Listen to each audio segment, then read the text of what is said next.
Ghana, a nation that begs. We have begged, we are begging, and if things remain the same, we likely will continue to beg. Joining me in the studio, the one who put together this latest piece, you'll be watching that at 8:30 p.m. tonight, but Isaac Kofieje is with our team. He's a research analyst here. Isaac, good morning. Good morning, Ben. It's always good having you on the show. Thank you. And let me just say that for those of you who like or love blunt thoughts, a lot of the time the material you use or you see me using is courtesy of this fine gentleman and his team, Tony, Anthony, and Daniel. And Daniel as well. They all put their brains together and we we talk through, and we serve you blunt thoughts. So you should look out for him as well. But this bit, you know, over the weekend, we went through this entire bit. And it just got me going down memory lane and thinking of our country. And I was just wondering, why do we keep getting back to the same point? You know, Ben, it's quite interesting that this is the same year that we actually reclaimed our position as the top producer of gold. On the continent. Across the globe. Even more than South Africa. More than South Africa. And this is a country, the same country, top producer of gold. Second top producer of cocoa. Exactly. It's currently begging, other countries and creditors to give its debt relief. In fact, I was just talking about the independent power producers. We're begging them too. We are begging them to restructure about $1.5 billion of debt that we owe them. All because we contracted them to produce power. They are producing the power, but we can't pay them. How? How did we get here? Well, so A Nation That Begs is a three-part series. The part one is titled The Genesis. Part two will be From Hero to Zero, and part three will look at the way forward. And so the part one tracks over 60 years of unbridled borrowing, where you listen to Bright Simmons, he says, we simply have not been able to find that part where we borrow and we get the money to pay back. We always have to go back to our creditors to beg them to forgive us or give us debt relief. The most recent one we did was about 2 decades ago under the watch of former President Kufuor, where he actually had to go for the HIPIC program, where we enjoyed a fiscal space of about $6 billion. Of that space was massive at the time. If you look at 2004 and you get a fiscal space of $6 billion, it tells you that you were supposed to utilize that space. But if you look at the data over the past 6 decades, we've not been able to do this ourselves, where anytime we speak about debt management, we need to bring in a certain headmaster called the IMF to come and supervise us. So we've never been able to stand on our feet alone.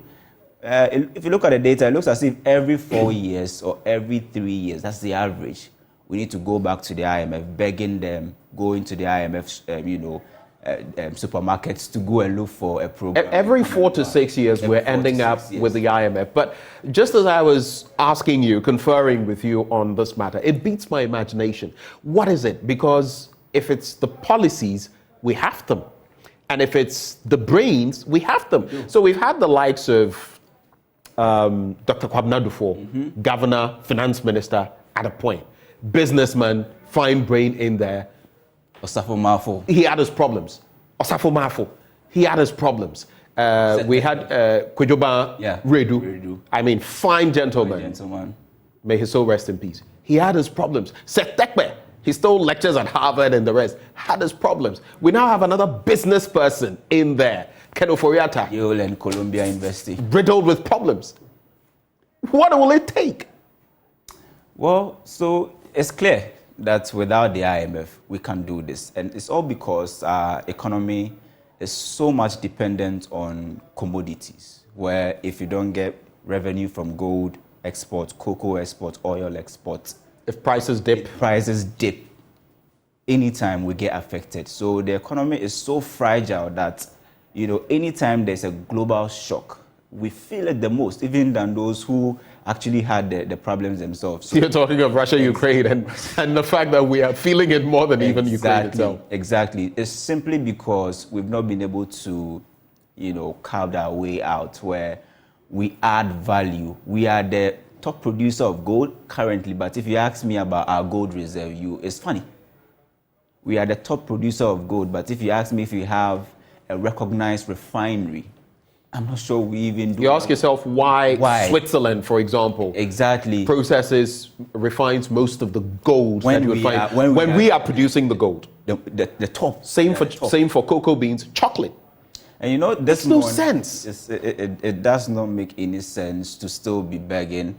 And so, we went to China just past 2 decades that we wanted to do business. We're tired of this whole grants and IMF program. So we wanted to do business, just like the way an individual will walk to a bank and say, come on, I have this idea, give me a loan, let me work and come and pay you. That was the same strategy we went to China with. And over the past 2 decades, we've been able to rack up about $5 billion from Chinese loans. And now we can't pay. We are owing China about 1.7 billion cedis and all we are talking about is, China, can you come to the negotiation table so we start a debt restructuring? The Chinese don't do that. And now we are even putting Etiwa on the line. God help us. But 8:30 p.m. tonight, a nation that begs, like I said, the premise of this conversation. We have begged, we are begging, and likely, if we continue on this trajectory, we shall continue to beg. It's not ill will, it is just the reality. It's like Henry Ford says, you can't keep doing the same old things and expect something new. Different results. You'll get the same results. What can we expect in this 3-part series? This is the genesis. Then we'll go to from hero to zero, and then the way forward. What can we expect from the genesis? So in the genesis, for viewers, in the genesis, we speak to independent, brains who give you the accounts. So in there we have Professor Godfred Bokwin.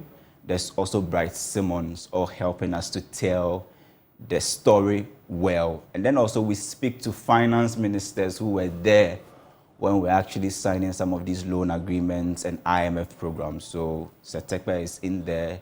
There's also current Deputy Finance Minister. Ken Oforiatta? Deputy Finance Minister. Oh, you're talking about John Kumar. Dr. John Kumar. Heavily in the second part of the documentary.